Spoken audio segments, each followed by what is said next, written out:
निर्णय निर्माण के विभिन्न मॉडलों का विवेचन कीजिए। निर्णय निर्माण के मॉडल के बारे में अभी पढ़ेंगे हम लोग।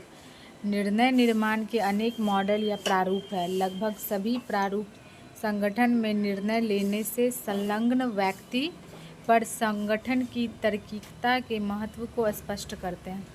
अन्य प्रारूप एक क्रमिक रूप में निर्णय पर पहुंचने के महत्व पर बल देते हैं। निर्णय निर्माण के कुछ महत्वपूर्ण प्रारूप निम्न हैं। साइमन का सीमित तार्किकता मॉडल। हर्बर्ट साइमन की पुस्तक एडमिनिस्ट्रेटिव बिहेवियर निर्णय निर्माण के क्षेत्र में मौलिक कार्य है। उनका विश्वास था कि निर्णय निर्माण में तार्किकता मॉडल अवास्तविक है तथा इसके सिद्धांत अप्राप्तनीय हैं। उनका संगठन का विचार आदर्श न होकर वास्तविक है। उन्होंने यह बल दिया कि निर्णय तार्किक चयनों पर आधारित होना चाहिए। उनके अनुसार तार्किकता का संबंध आचरण के परिणामों की समीक्षा व योग्य मूल्यों की किसी व्यवस्था के संदर्भ में अंकित विकल्पों के वरीयता युक्त आचरण के चयन से होता है। इसकी प्रथम शर्त है कि निर्णय निर्यातन को सभी उपलब्ध विकल्पों का ज्ञान होना चाहिए और द्वितीय निर्णय निर्माता इनमें से प्रत्येक विकल्प का अनुमान लगाने में सक्षम होना चाहिए। यह तार्किकता को विभिन्न रूपों में वर्गीकृत करता है, जिसमें निर्णय पहला निष्पक्ष रूप से तार्किक होना चाहिए। यह एक दी गई या वर्तमान स्थिति में उपस्थित मूल्यों में अधिकतम वृद्धि करने के लिए सही आचरण होता है। दूसरा व्यक्तिपरक तार्किक एक निर्णय विषय के ज्ञान की तुलना में उपलब्धि को आधिकारिक करता है। तीसरा सचेत तार्किक साधन तथा साध्य के बीच तालमेल एक जानबूझकर की जाने वाली प्रक्रिया होती है। सुविचारित तार्किक साधन और साध्य के बीच तालमेल पूर्ण से सोच समझ कर किया जाता है। संगठनात्मक रूप से तार्किक संगठनात्मक लक्ष्योन्मुख होता है। छठा व्यक्तिगत रूप से तार्किक व्यक्तिगत उद्देश्यों की ओर निर्देशित होता है। साइमन पूर्ण तार्किकता अवधारणा को नकारते हैं क्योंकि यह पूर्णतः अवास्तविक पूर्ण मान्यताओं पर आधारित है। साधारण शब्दों में एक व्यक्ति एक निर्णय पर पहुंचने के लिए प्रत्येक विकल्प को जानने के लिए एक मुद्दे के सभी पक्षों की पूर्ण जानकारी नहीं रख सकता है। इसके विपरीत पूर्ण तार्किकता इस विश्वास पर आधारित है कि निर्णय निर्माता सर्वज्ञाता है तथा सभी उपलब्ध विकल्पों तथा उनके परिणामों का ज्ञान उन्हें प्राप्त है। दूसरी मान्यता यह है कि निर्णय एक असीमित संगठकीय क्षमता रखता है।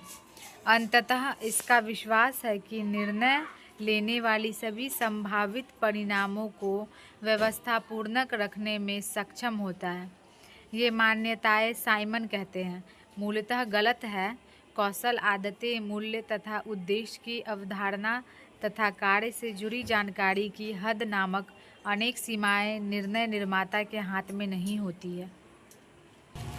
इसीलिए यह समझना आवश्यक है कि एक संगठन एक निर्णय लेने से पूर्ण तार्किक नहीं हो सकता और इस प्रकार एक व्यक्ति को पूर्ण तार्किक के साथ काम करने में मनुष्य की सीमाओं को स्वीकारना चाहिए और इस प्रकार निर्णय संगठन के लोगों को सीमित तार्किकता पर आधारित होना चाहिए। सीमित तार्किकता की अवधारणा पर चर्चा करते समय साइमन के संतुष्टिकरण या लगभग संतोषजनक की अवधारणा को भी विकसित किया। संतुष्टिकरण निर्णयों तक जाने में सीमित तार्किकता के लिए निम्न कारक उत्तरदायी हैं। पहला संगठनात्मक उद्देश्यों या लक्षणों की गतिशील प्रकृति। दूसरा अपूर्ण सूचना और साथ ही उपलब्ध सूचना को संसाधित करने की सीमित क्षमता। तीसरा समय तथा कीमत की सीमाएं। चौथा परिस्थितियों की शक्तियाँ या बाहरी कारक। पाँचवा, निर्णय निर्माता के लिए सभी संभव विकल्पों और उनके परिणामों के बारे में जानकारी न होना संभव है। पूर्व निर्धारित या पूर्व कल्पित मूल्य या नियम, आदतें आदि व्यक्तिगत कारक तथा अंत संगठनात्मक कारक जैसे प्रक्रियाएं, नियम, संचार के माध्यम आदि।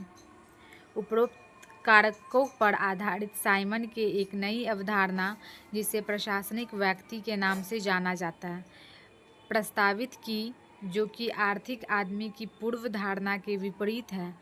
प्रशासनिक व्यक्ति संतुष्टिकृत नियमों, निर्णयों को लेने में संबंधित होता है, जबकि आर्थिक व्यक्तिगत अधिकाधिकता वाले निर्णय से संबंधित होता है। लिंडब्लॉम का वृद्धिशील मॉडल। Charles E. लिंडब्लॉम ने अपने लेख the science of modelling through निर्णयक के क्रमीय मॉडल की वकालत की है। क्रमीय मॉडल पूर्णतः आलोचनात्मक है तथा साइमन के तार्किक मॉडल के विपरीत है।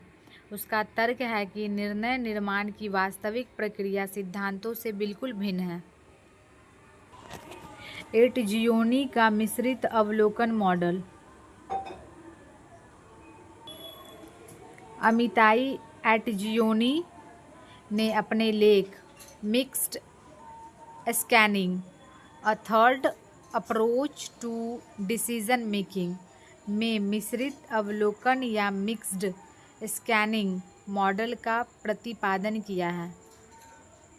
एटजियोनी ने तार्किक एवं क्रमिक या पद्यक्रम मॉडल के कुछ पक्षों की आलोचना की और इस प्रकार मिश्रित अवलोकन मॉडल तार्किक तथा क्रमिक मॉडलों के कुछ तत्वों को मिश्रण का परिणाम है। यह आधारभूत दशाओं को स्थापित करने वाली उच्च स्तरीय मौलिक नीति निर्माण प्रक्रियाओं की तार्किकता को क्रमिक या पद्यक्रमों के साथ जो मौलिक निर्णयों के लिए तैयार करते हैं तथा उनको प्राप्ति के बाद प्रयोग में लाते हैं या जोड़ते हैं। एटजियोनी के अनुसार मिश्रित अवलोकन या मिक्स्ड स्कैनिंग निर्णयन के प्रति वह तार्किक दृष्टिकोण है जिसमें निर्णय निर्माता को उपलब्ध अधिक संसाधनों की आवश्यकता होती है। क्रमिक कार्यविधि जो कर्ताओं की सीमित क्षमता को ध्यान में रखती है एवं सामाजिक विचारों की अनदेखा करने वालों निर्णयों को प्रोत्साहित करती है।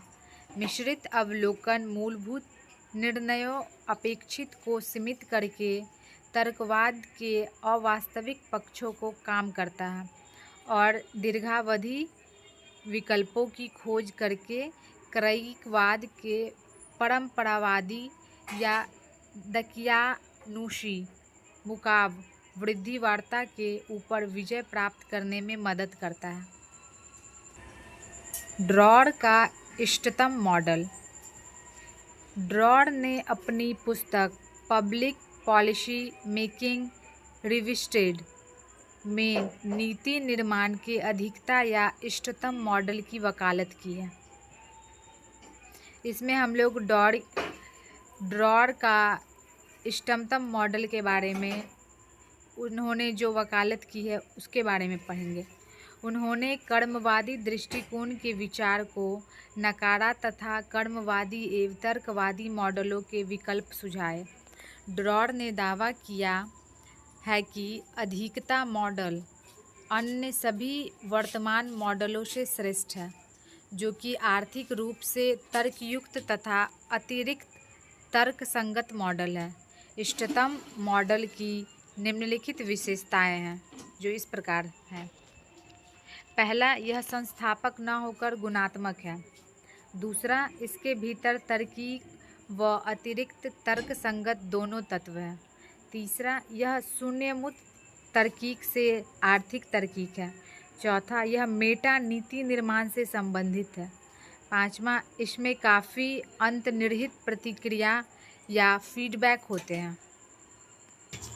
ड्रॉर का मुख्य उद्देश्य सरकार के तर्क सामग्री में वृद्धि करना था तथा अपने मॉडल में निर्णय निर्माण के अतिरिक्त तर्क संगत आयामों का निर्माण करना था, जिसे आदर्शवादी या निर्णयकारी आदर्शवादिता का नाम दिया गया है। उनका विश्वास था कि तर्कयुक्त मॉडल का यह संशोधित रूप नीति निर्माण को एक अधिक तर्कसंगत उन्मुख रूप की ओर ले जाएगा। इसके साथ उनकी मान्यता थी कि नीति विश्लेषण में व्यक्तिगत अनुभव तथा उपलक्षित ज्ञान पर आधारित तर्केतर समझा का क्षेत्र हो सकता है।